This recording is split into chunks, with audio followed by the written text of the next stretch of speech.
Sorry, I wasn't listening to any of that.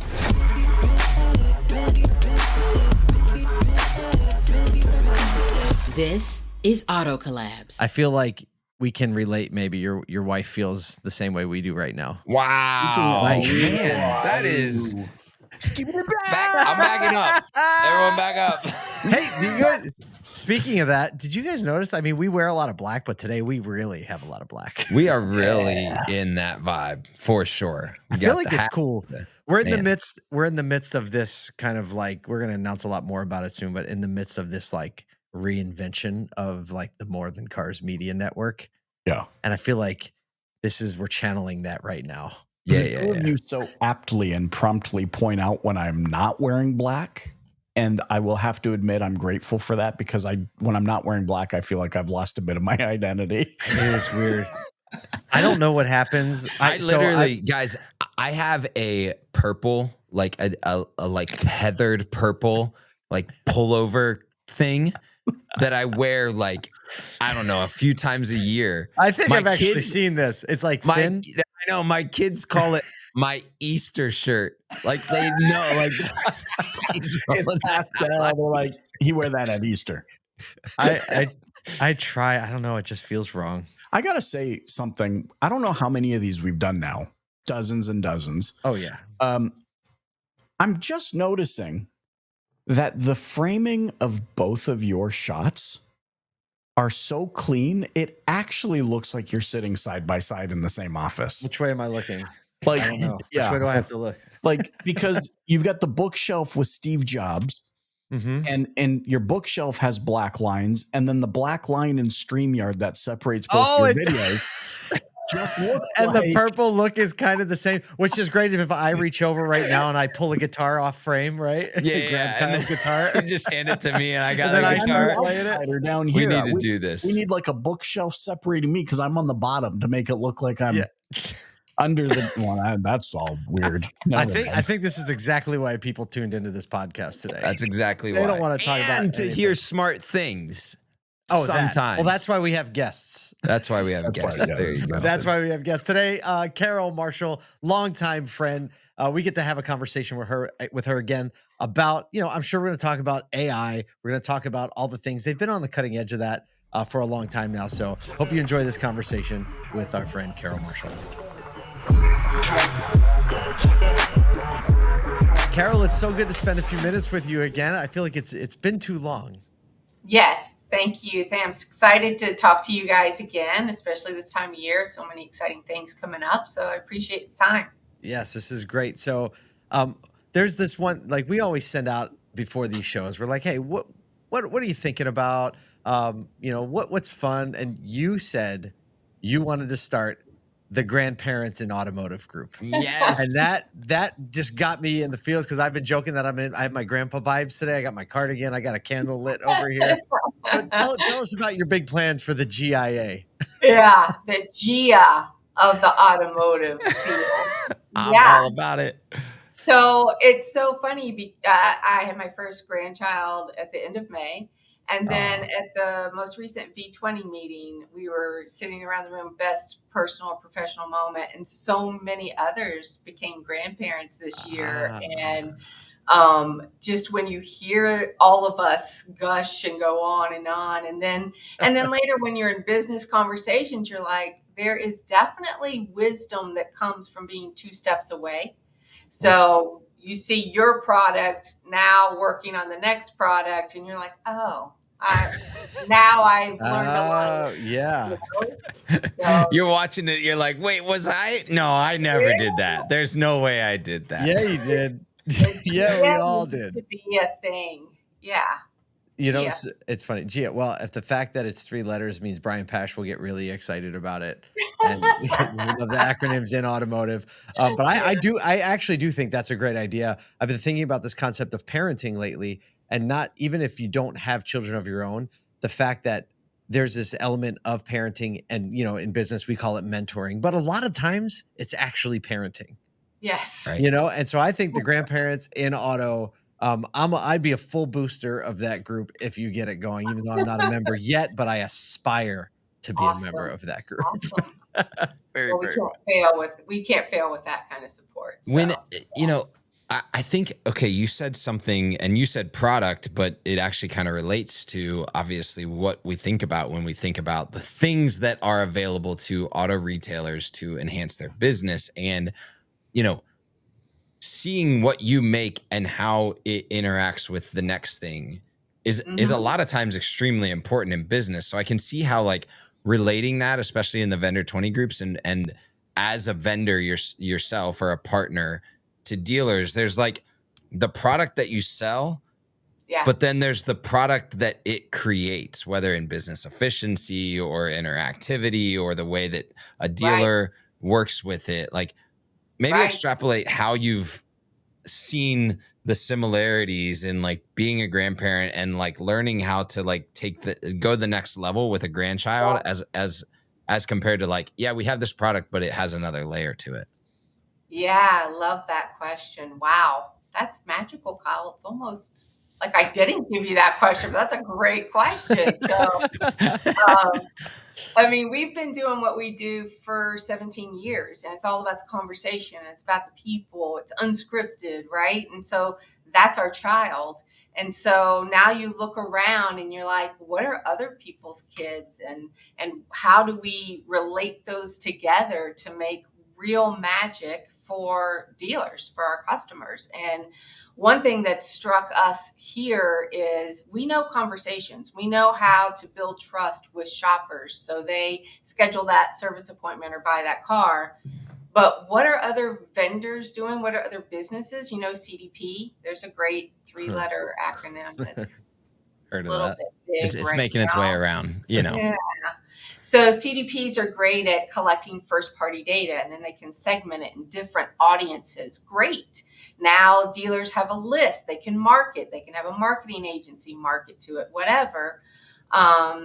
We're in the process of launching in a week or two with a third party site where they get the contact, but then that comes to us to foster that relationship, build trust, and really make that an opportunity and hopefully an appointment for the dealer. And so when you think about CDPs and their segmented audiences, who better to have a campaign go out and have those responses come to but us? That's what we're accustomed to doing. Mm. And so now we're not just having conversations, the first conversation on someone's website, which is vitally important. But let's say for those shoppers that had to push that purchase a month or two or three, now they're coming back into conversation and we can get back into what's important to them, what's their timeline, what's their situation, send them that integrated digital retailing link with all the different partners that we have and really get them on the road to making that purchase. And I think that's kind of our grandchild, if you will, and where we're going to be focused in 2025 is how do we lend our processes and our people to these other entities in the industry so that the ultimate winner is the dealership and the consumer who can feel good about revisiting that decision maybe that they thought they had to put off. Well, So, let's talk. I think the concept of a lead coming in and being handled by some level of automation or AI is just like you can't walk half a step without having someone talk about it or present a solution for it. And the reality is that very little, if any, AI is ready to handle an entire thing, right? that's It exactly has right. to be babysat.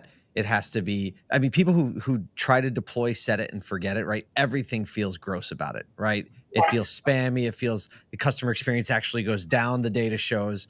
So, Yeah. I mean, what are your thoughts on that? Because obviously you've always been this very like personal type minded company and the way you deploy technology, you've kind of been on the cusp, but like, what are your thoughts toward how people are deploying AI right now and just in general, the level of babysitting it needs? It's really ooky. Um, What did you just say? What was that word? Uki? it's very ooky, geeky. So I go on dealers' websites and they have an AI solution for messaging. And the first box that comes out may have your first name, last name, email, and phone number. Can you imagine doing that on your dealership showroom floor? Like, why are you doing that? That makes me want to pull my hair out. The second thing is we've been working in our own AI product space for a year now. Something super interesting is AI cannot count. So, and when you think about AI is for the most part large language models, it makes sense. But AI can't say 2 plus 3 is 5. It doesn't understand that.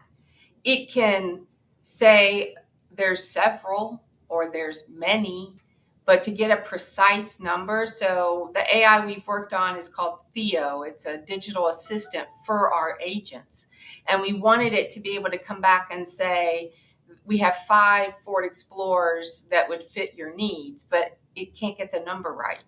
So it can come back and say, we have several, or we have this one for our agents. And that is helpful.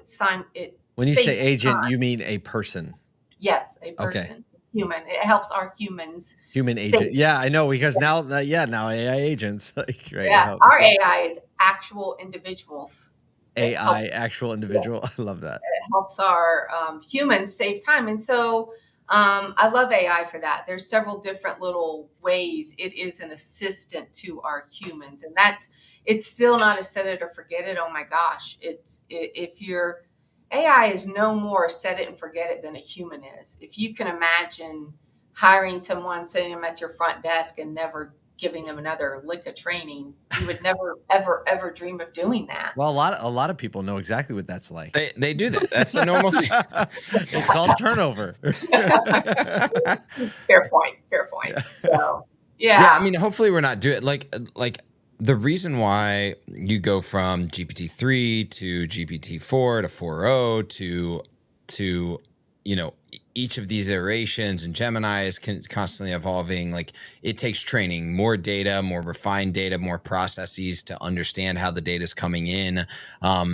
Even things like understanding how to inspect the data. Like, yeah, when you say like this is how many cars are available for you, I think that there's a point that you can get to that, but it's like recognizing the patterns in the data is also extremely important, because when you look at like the comparison is always made to purchasing anything in an e-com scenario, right? And data structures that are a lot more limited, right? When right, we're dealing with things like service appointments that have multi tiers of capacity rankings, and then right, you look at like a vehicle, understanding the data structure of a vehicle because it's VIN based and not SKU based totally right, changes how like that human has to introspectively understand what the AI is drawing out of the data yeah, at the end.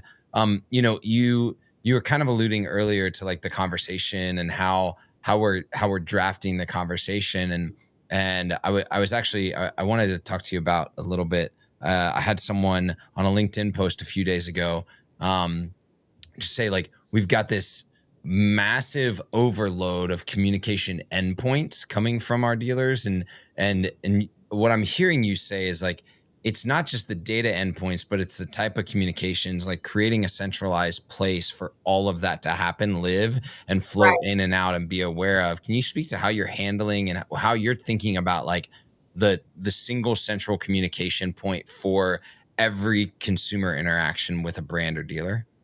Yeah, look, company spends millions and billions of dollars on marketing, from the OEMs all the way down on branding and putting out some kind of customer experience promise.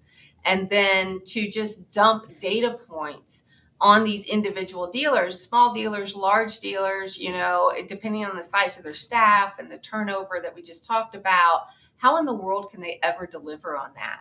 Meanwhile, if you have a partner who is established, who has the longevity in very specific types of conversations, what a treasure trove to take these data points and turn them into revenue. Because at the end of the day, that's what the dealership is looking for is increased share, increased CSI, increased revenue.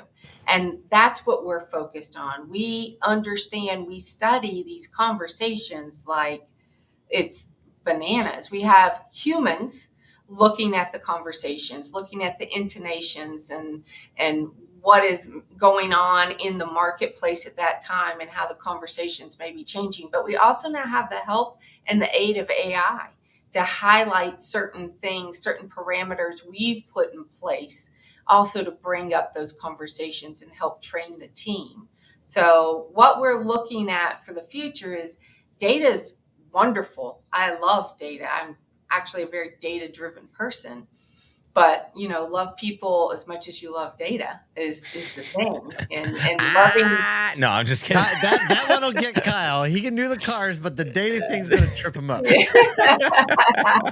that means loving your own team in store, as well as loving that consumer that you've put this promise out. I remember, look, I was in a dealership when we first got our website, and then I had corporate saying you had 11 people on your virtual lot yesterday morning. Great. That's incredible. Who were they? What did they look That's at? Like, unbelievable. 11 people. Can you imagine? Yeah. Oh, wow, that's 11 Yeah, opportunities. Well, yeah. you mentioned the consumer. People are making purchase decisions in a variety of ways, but collecting data in a way that considers how they're making decisions, how they learn, how they interact is a big part of how you structured the data, how you ingest it, how you think about it. So from your perspective, walk us through how people are interacting, how they are learning in this native environment.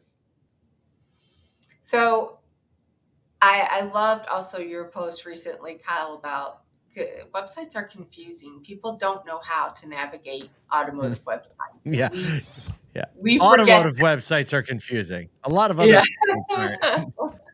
They are. And so, the way that people are interacting is they want that response. They want to know someone's with them on their little shopping journey at the point that we're meeting them, whether that's on a dealer site or a third party site. It's why social media is so big. And you've got to think about these generations. The largest purchasing generation is millennials, and they grew up online. So they are online to do research, to find answers, and to connect. And just reading a brochure that an AI thing spits out doesn't check the box for them. And so they're like, I just want to know this, or is this still available? They want a real-time human answer. When we set a service appointment, it's a 30% higher show rate than when the consumer sets it in the scheduling tool themselves. That's wild. Yeah. It's like you're committing to a person. It's accountability, yeah, right? It's the accountability there. Yeah. Right.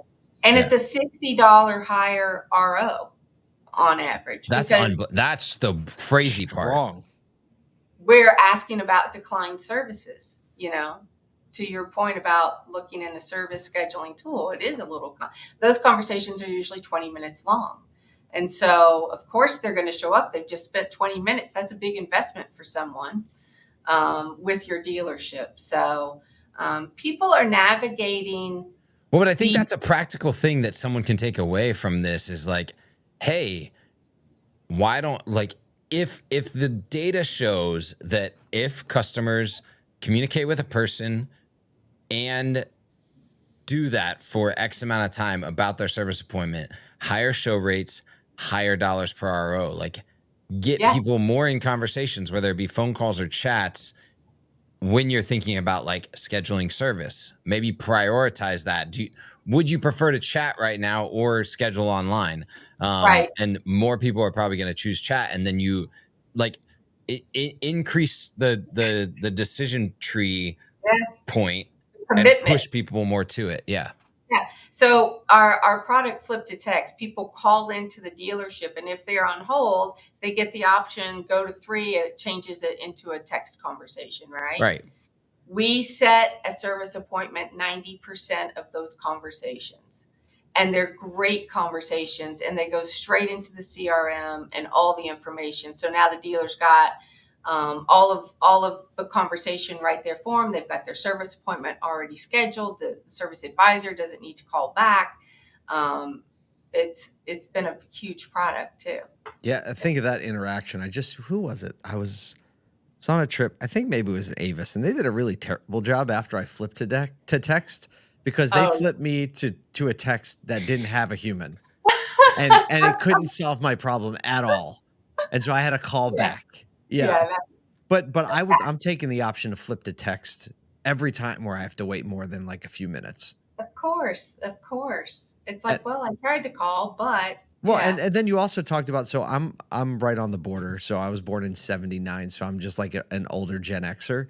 Um, but I Wait, younger benchmarked. Gen X. You're an older Gen. I'm sorry, younger Gen millennial. Xer, older millennial. Yeah, older yeah. millennial.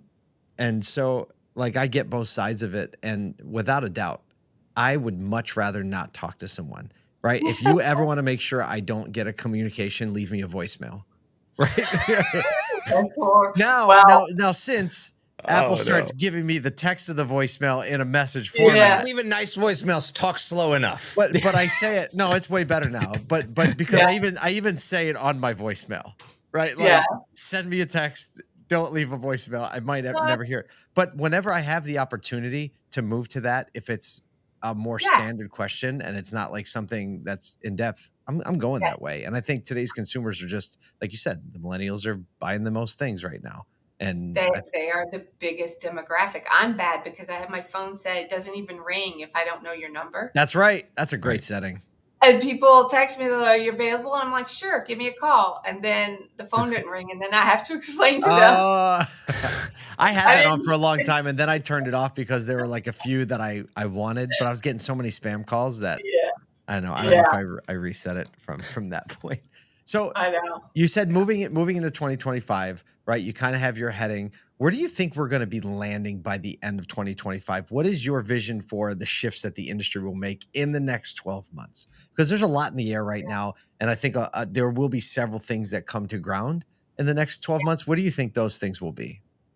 I think education is going to be huge for our industry because of all of those shifts. I think education from the inside out, from within our dealership team, our sales professionals, our F&I professionals, I think all of them will be learning and getting better. I think processes will be tightened up, has to be.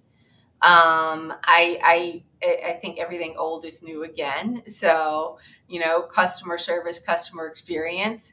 I think that I hope I see like a bridge. We're already seeing some customers who wanted to play in AI land and it was shiny and fun and did not work out so well. And so for your AI only messaging on your site, I do think that will lose its luster a bit because you need those opportunities and you need opportunities that drive revenue. It doesn't just drop name and number. Anybody will drop their name and number because just like we explained, we don't have to answer the phone. So that's who cares? You got an email, you got a phone number, it doesn't matter. Do you have an opportunity where that person's willing and anxious and ready to do business with you? That's the focus. And Yeah. that's, in my opinion, every dealer should be focused on that, looking at your opportunities that walk in, that call, that are online. You have to. Yeah. Carol, that's a great exhortation as we end. Thank you so much. As always, like you're just brimming with excitement for the things that are like right on the horizon for auto. And thank you and to your entire team for always challenging and pushing back and creating net new things that dealers and other industry partners can be looking toward as opportunities. And thanks for joining us here on Auto Collabs. Appreciate it. Thanks for having me. All right. I like the juxtaposition of AI being actual individuals. Yeah. Well, and I mean, we know this at this point, especially because AI has definitely not gotten to the point of just like taking over jobs entirely. No. That like curation, the human interaction, it's important when an AI is involved, but it's even more important when a large purchase like a car is involved or a service where there's nuance and there's, probably like feelings coming into it from the person and you have to perceive them in real time, Probably. like all the Yeah. time, right? Especially when it has to do with service. And so I think that any company that is like overlaying one with the other in real time is winning, right? Because you're creating efficiencies, but keeping that human touch in. So I'm grateful that companies like ActivEngage are doing that. I mean, this for me is exactly why you tune into this show. It's to think ahead. It's to get ahead of the curve. Like if you're in a position where you're still feeling overwhelmed by AI, you said it first, Kyle, like taking over your job. This is the kind of conversation you need to be a part of. Luckily, we have conversations like this all the time. You're going to see us wherever we are roaming around, whether it's NADA or a SoduCon. These are the conversations we're having so you can get ahead of it so that you're not worried about, is AI going to take my job, that you learn how to overlay it to create more efficiencies. And this actually, now that I'm thinking about it, this goes back to something we talked about months and months and months ago, which is the thesis that AI will not replace the work that requires a soul. I don't know. I don't think we can end any better Snaps than on that. ending, baby. Come on now. Without a doubt, and AI definitely won't be able to be as foolish as the three of us on podcast intros. So, on behalf of Kyle Mountsier, Michael Cirillo, and myself, as always, we thank you for joining us here on Auto Collabs.